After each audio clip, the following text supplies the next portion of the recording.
C'est au stade général Mathieu Kérékou de Cotonou qu'a été lancé ce jeudi 25 novembre 2021 la première édition du CIMA, Salon international de la modernisation agricole et agroalimentaire, organisé par le ministère de l'Agriculture, de l'Élevage et de la Pêche.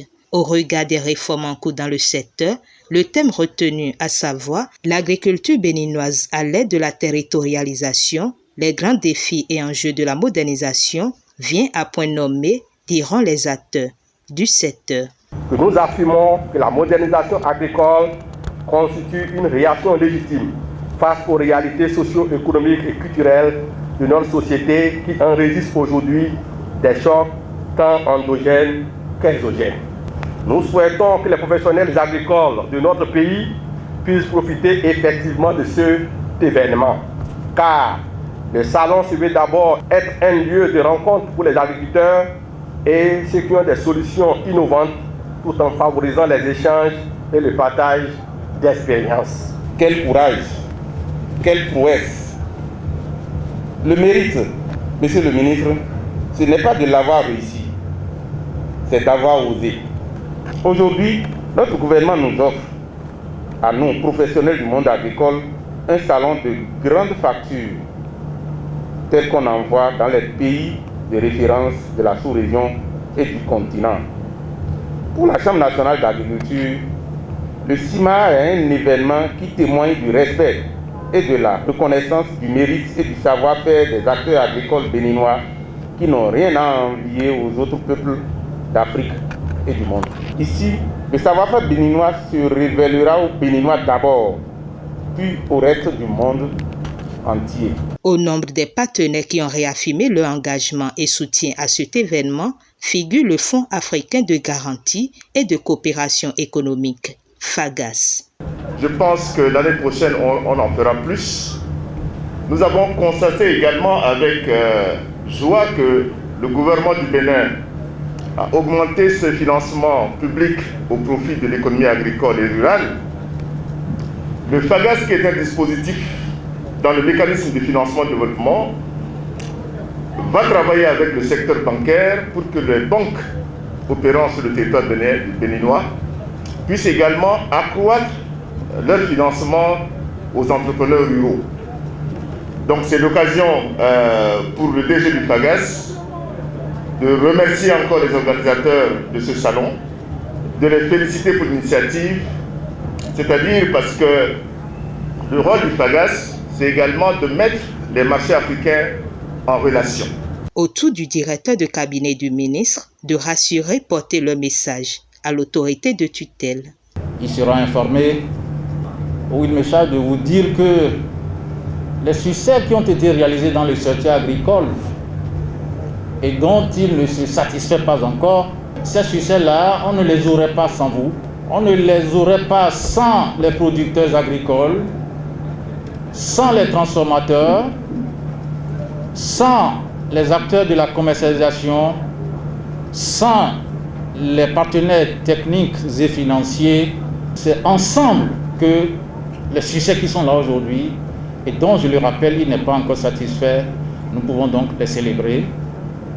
Je voudrais souligner que tout cela n'aurait pas été possible sans celui qui indique la direction qu'il faut suivre, qui choisit ses priorités et mandate les ministres, qui alloue les ressources. Je vais nommer le président Patrice Talon. À travers un visuel, le ministre Gaston Kossi-Dossouri délivre son message de lancement. Seront intensifiés les investissements destinés à moderniser notre agriculture. Cette agriculture sera dès lors, grâce à une mécanisation intelligente, plus performante et plus créatrice de richesses, aussi bien pour les acteurs que pour l'économie nationale.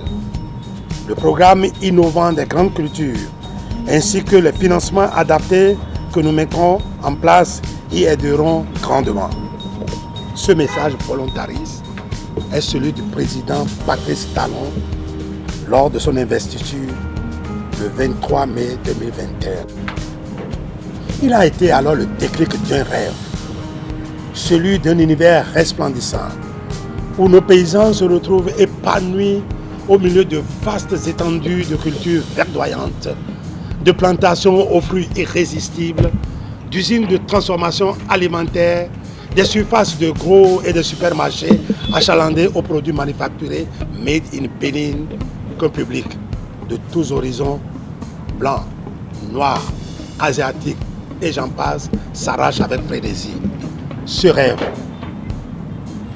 la dynamique Talon a déjà montré en un quinquennat qu'il est réalisable. Tenez, le Bénin s'est classé premier producteur de coton en Afrique depuis 4 campagnes. Deuxième producteur depuis 2018 dans l'espace du mois des céréales. Et ceci seulement avec les moyens du siècle dernier. Aujourd'hui, le Bénin va plus loin. Moderniser toute son agriculture pour conquérir le monde. Une stratégie de territorialisation de ce potentiel agricole est à l'œuvre pour en révéler toute la puissance. Le salon, donc, les mettra davantage en lumière. À Cotonou, au stade général Mathieu Kérékou, comme à la place Tabira à Parakou, ce salon permettra de faire des rencontres irrésistibles, des rencontres inédites, des rencontres d'affaires, de nouer des partenariats féconds. Le Salon international de la modernisation agricole et agroalimentaire vous offre des rencontres des acteurs qui comptent dans cette belle épopée agro-industrielle qui s'écrit avec le président Patrice Talon. Ne vous le faites pas compter, soyez-en des acteurs. Bienvenue au CIMA 2021. Un message qui vient lancer les hostilités avec la coupure des rubans suivie d'une visite guidée des stands et des machines agricoles. On parle aujourd'hui de la modernisation, je crois que vous-même vous le voyez. Tout ce qui est déployé, ne serait-ce qu'aujourd'hui, dans le cadre de la mécanisation agricole. Les machines qui sont aujourd'hui disponibles pour accompagner l'agriculture. Il suffit que les producteurs agricoles soient informés de l'existence et des facilités qui leur sont offertes par rapport à ces machines agricoles, mais également, on a parlé du financement. Le message que j'ai apporté, c'est de faire le déplacement du stade général Mathieu Kérékou pour effectivement voir de visu. Il ne faut pas se faire compter l'événement. C'est une opportunité, c'est une chance pour le secteur agricole et ça permet de nous révéler à nous-mêmes, puisqu'il y a beaucoup de choses qui ne sont pas connues, mais qui aujourd'hui est laissé au public pour pouvoir découvrir. Et ça va au-delà des salons, enfin, je vais parler des foires agricoles qu'on a l'habitude de faire. Parce qu'aujourd'hui, on parle de la modernisation. Donc tout ce qui est développé pour pouvoir rendre notre agriculture compétitive, utiliser des machines agricoles pour pouvoir emblaver des grandes superficies. Parce qu'aujourd'hui, nous ne pouvons plus faire l'agriculture comme par le passé. Donc, les machines sont là pour nous permettre d'aller et d'emblaver des grandes superficies. Et il ne suffit pas seulement d'emblaver des grandes superficies parce que la recherche même est là pour montrer un peu quelles sont les nouvelles technologies qui sont développées aujourd'hui pour leur permettre d'aller plus loin. Et on parle également aujourd'hui de la digitalisation et de la numérisation de notre agriculture. C'est parti pour 4 jours, du 25 au 28 novembre 2021, pour profiter des opportunités qu'offre le CIMA. Le public et les acteurs du secteur y sont vivement attendus.